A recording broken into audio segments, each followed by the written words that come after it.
What's up guys?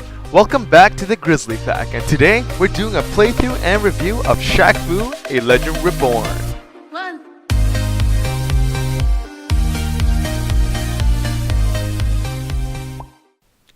ShaqFu is a basic beat-em-up typical side-scroller which utilizes basic fighting mechanics with normal attacks, a strong large range attack categorized as size 22 attack, which I'm guessing refers to a shoe size, an all-around AoE smash that hits all targets close to you for a significant amount of damage, and a dash which momentarily stuns enemies that you dash into. There are also counterattacks and a few weapons here and there, but we'll get into that as the game goes on. Honestly, I like starting off games with normal and easy, but because this is a review and I didn't want anybody calling me no bitch, I decided to go in the hard mode. Because I know that some of the people watching this honestly just wants to know if this is worth paying a whopping $22. I'm gonna be straight up and tell you that no. I don't think it's worth it, and I would totally refund this game if I finished it faster than the 2-hour limit of Steam game refunds. I'll get into more details as I go, but I'm going to get into the playthrough now. It's not going to be a long video as the game was short and somewhat repetitive, and so I decided showing just most of the highlights would be enough to tell you the whole storyline.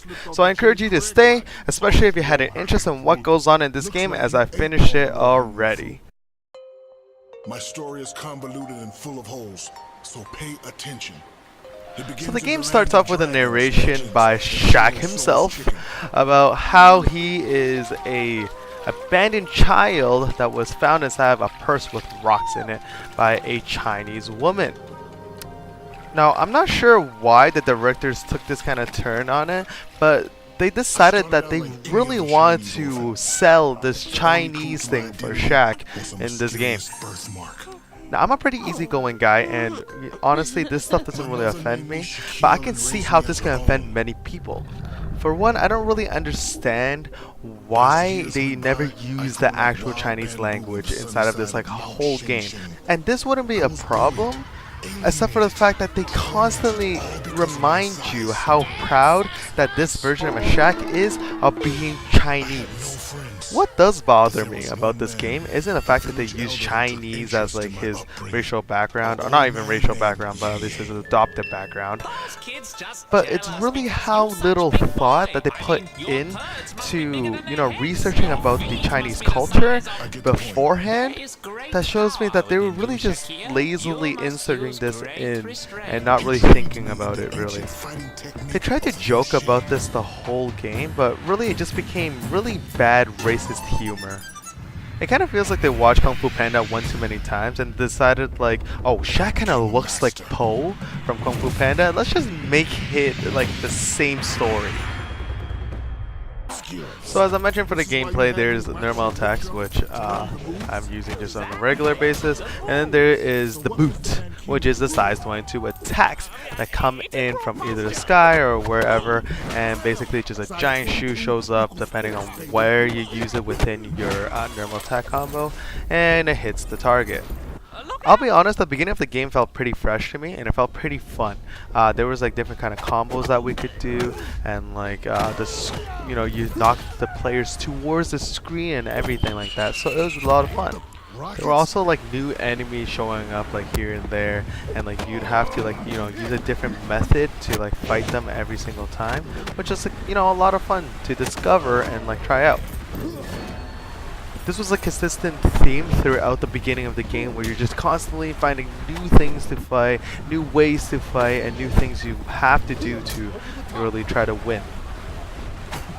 Every 1,000 years, the Chinese god of death, Yen Lo Wang, tries to break out of hell to destroy the world. What the hell are you talking about? Haven't you seen Avenger or Ghostbuster? Somebody wants to take over Earth, okay? Now let's move it. And as I said, they kind of make a joke out of the game more than a few times, and this is one of those instances where they basically just said, oh, there's an evil villain, you don't have to think too much about it. There's the Avengers, just somebody's trying to take over the world and now you have to save it. And it's funny at first, but then it got kind of boring. The most fun things in the game is probably the boss battles and the cutscenes before it. honestly, half the time like it doesn't really make much sense, and it's like not a lot of fun. They don't really have a background for them either, which you can really look up, but it's fine. It's pretty funny. It's on, Sasquatch.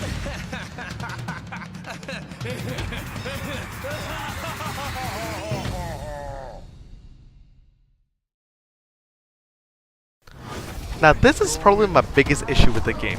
Their boss fights are really repetitive and also very, very easy. And it's either or. It's either like it's super annoying and you don't feel like you should even deserve playing this game anymore, or there's just super easy and like you can literally just button mash until like you win. Literally the first boss, you run away whenever he has his chains out, and afterwards you get close to him, he claws once and then you attack him a few times, and then you wait for his claw to come out again, and then dodge that, hit him a few more times, and you do that until you end the game, and that's it. There's like no extra like, oh, half health and he's gonna have another ability. Nope, that's it. Also, that claw was never explained from your side.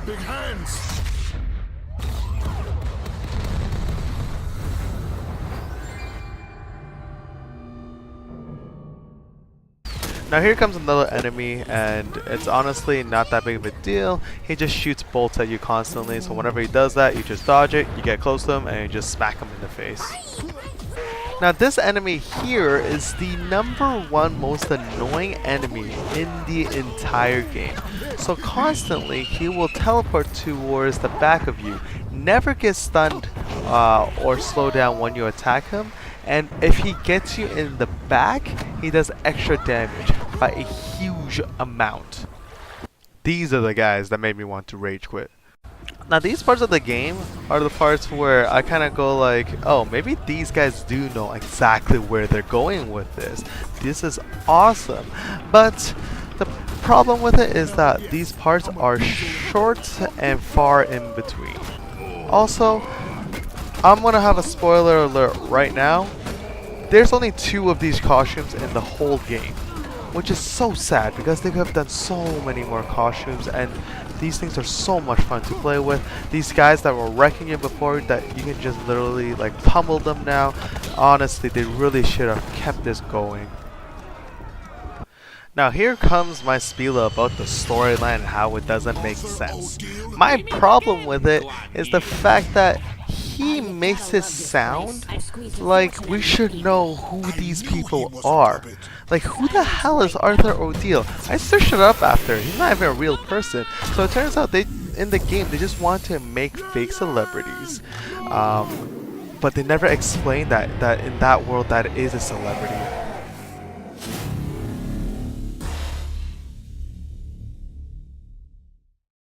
So the boss fight mechanic is actually very simple. These things drop down, these 3 things drop down, and then you have to break them. This will stun the target because they'll have no energy for a brief moment until he can drop some more downwards, just like that. Rinse, repeat, and you're done.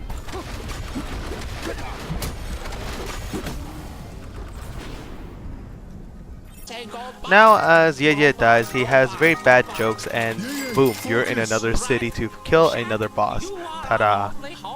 Now we have a new mechanic that's really fun. We pick up these barrels and we use them as bowling balls, and we just completely decimate a whole squad with them. These are actually really fun to play with, and it's very interesting. It's like a new little twist to old mechanics. Here as well, we see some new challengers, and we realize that you actually can't use your 22-ton attack anymore, or 22 shoe size attack anymore, because whenever you try it, you get reversed, and that's what happens, you know, you get hurt back instead. These are still really interesting opponents. Even if they are annoying, it's still really new, and it's really interesting to play against. So I really enjoyed this part. Now here, I don't know where, why, and how they came up with the characters design for these girls, but they always wear these heads and cheer and get these fuckboys to come around and fight for them? See, this part of the game is also very interesting too. Using these bowling barrels like before, we're trying to fight 2 opponents at the same time, and once we down all of them, just like that, with the barrels and such, we then use the clamp to lower the water so that we can get down and fight the next boss. Here they yet again introduce another thing for you to play with, which is this big ass crane that they use usually for mining things. Instead, now you can use it to clear a whole battalion of enemies. As I said, just this part of the game is really fresh and it's really interesting still. Like, this part of the game was really fun, and it was a lot of fun to try to just, get through it. In my honest opinion, this boss fight, after this boss fight, actually even during this boss fight, is exactly where the game went downhill for me. Like, there was no explanation of who this guy was. He had one phrase, and that was it. And then afterwards, the game just kind of gets worse and worse.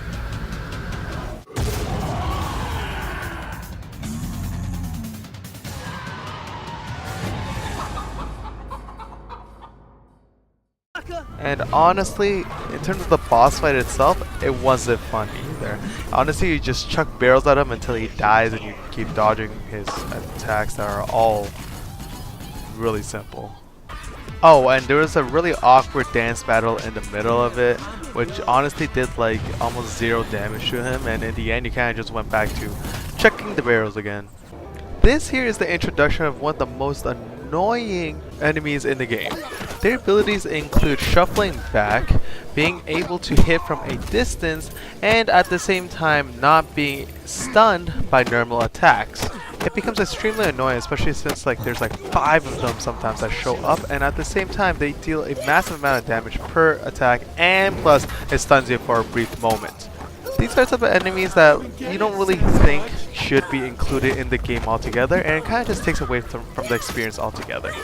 As I mentioned before, there are 2 different costumes in this game, and this is the second one. This one is actually a lot of I mean, I can't say it's not fun, but at the same time, it's not really that creative. Honestly, you just shoot a bunch of needles and that's around it, and that's all you do, basically. You can press your B attack, but all that really does for you is just, have one stronger needle that comes out, and you can't rapid fire at the same time while you're doing it. So there's no point of doing it either, and it kind of just gets repetitive, and you kind of feel like you're not playing a, beat 'em up anymore. After that, you basically go to the next boss fight, which is another person which is never introduced properly. Diamond. Diamond? Candy's a little busy right now, so she sent me to take care of you. I knew you were a demon. I told Yay. You know in that scene in your low-budget movie, your eyes were glowing like the fires of hell? That was night vision. Whatever. Show yourself.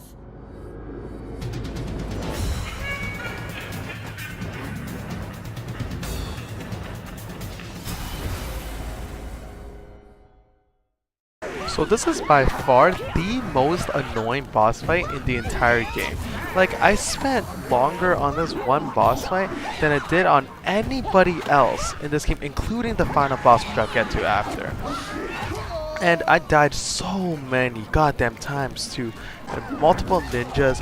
Her having a technique that always hits you and locks you in place for a good 3 seconds, and also the fact that she constantly disappears to summon goonies to fight for her. It's so annoying.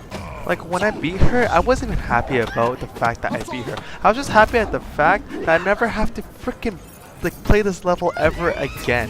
It's just so annoying. It's one of those levels that you just never want in a game. And then, because the game wasn't bad enough already, they decided to add in some gay jokes in there too for some reason. This is honestly the part of the game where everything just kind of started being repetitive, and they were just reusing things instead of really doing anything new, which is why it kind of got boring. And so we're skipping to the boss fight.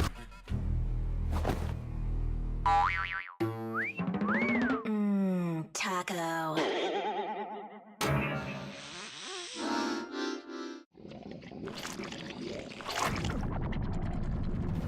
I honestly didn't get the joke that was made here. You kept tagging yourself on Instagram. was like a trail of cyber breadcrumbs. No matter. I'll twerk you into next month.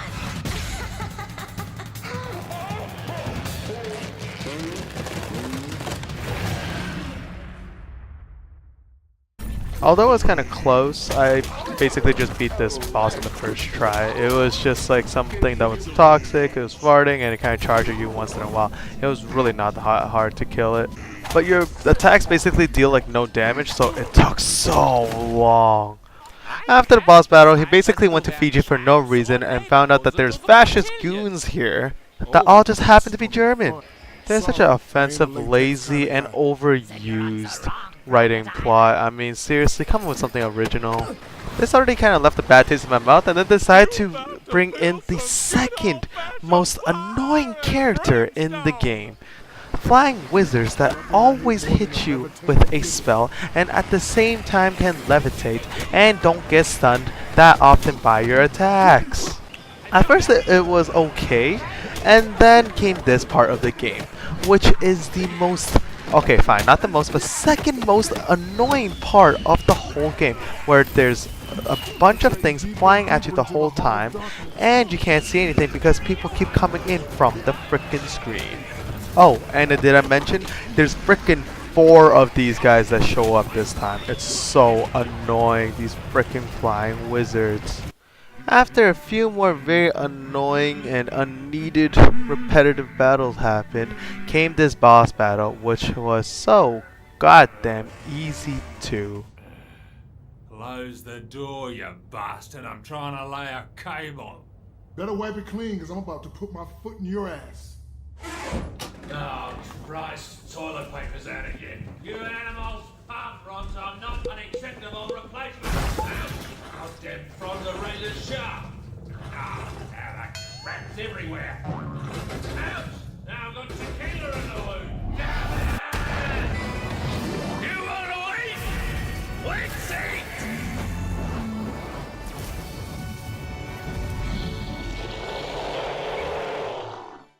It was so sad. It was literally a generic, like, he does one attack, turns around, and then you jump over him while he's doing another attack, and you just hit him a few more times.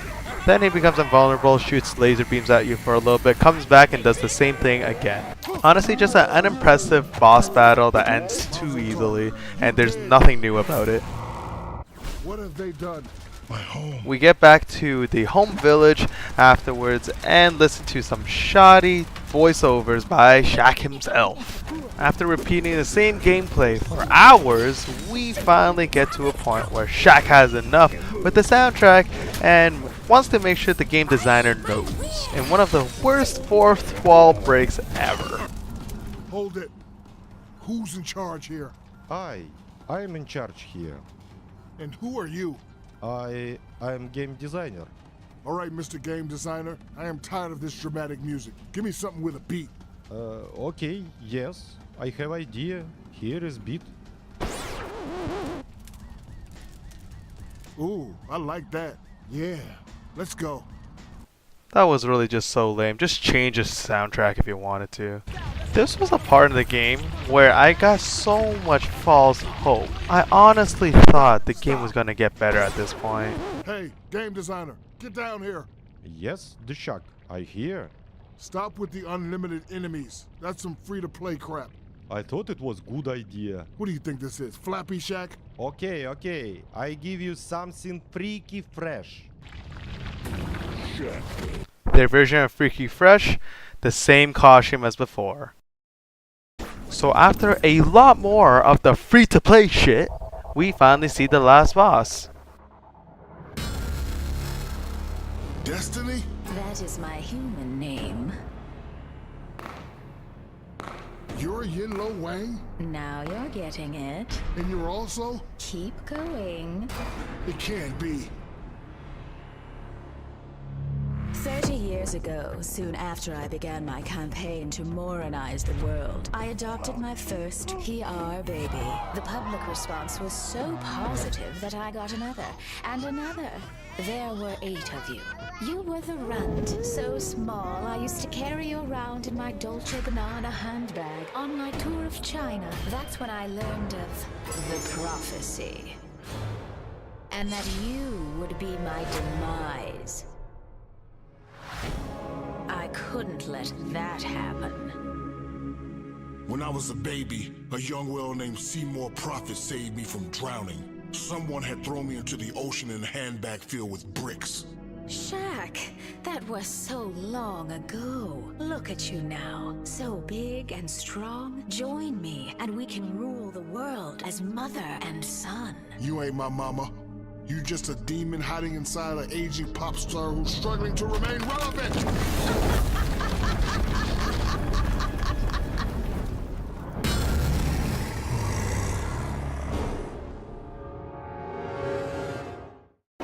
She looked amazing in that cinematic. To fight that, I was like, this is going to be awesome. And then it became the lamest battle I've ever had. Even in this whole game, this was the lamest thing. Like, literally, it shows you exactly where they're gonna hit, and then you literally just counter and hit them while they're stuck there. And I thought maybe they'll transform like the fight like as we go on. Nope, the whole fight was just like this.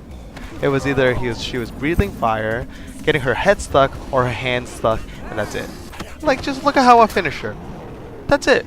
I just slapped her hand a few times, and boom, that was the last fight in the whole game. So I'll let this scene play on, but if you want to skip ahead just a little bit, then feel free. I will return. I won't stop until all of humanity wails in the depths of hell. We Chinese are resourceful people. Our gifts to the world are many, like fireworks, toothbrushes, and General Tso's chicken. Is this going somewhere?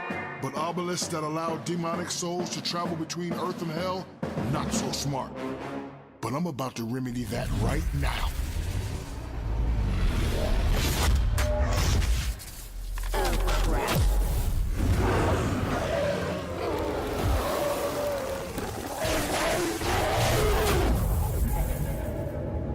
It was over.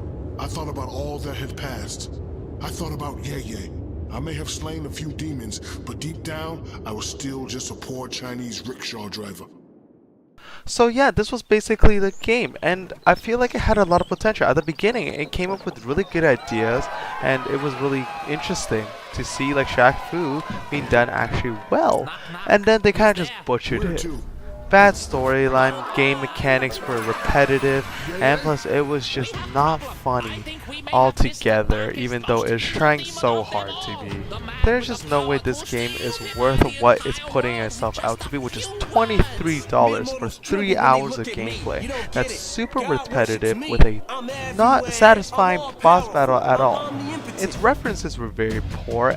For a game that was said to have been nearly finished in 2016 and it was supposed to be released in early 2018, it just felt like such a lazy and unfinished product that could have been so much more. Because I'm a generous soul, I give this game 3.5 out of 10. And that's only because the beginning of it was kind of capturing, and at the same time it was something a little bit different from what people were expecting, which was just a piece of shit to begin with. So I say congratulations to this game for surprising me and being fun for the first like 20 minutes and then becoming the piece of shit that you were meant to be after that. This is really all I want to say about the game, and so I want to end it here with saying this was a barefaced review on ShaqFu, a Legend Reborn. If you like this video and you want to see more, make sure to leave a comment below and subscribe to the channel to keep up to date with all of my content. I update regularly, and I'd love to see you back at the Grizzly Pad. Peace!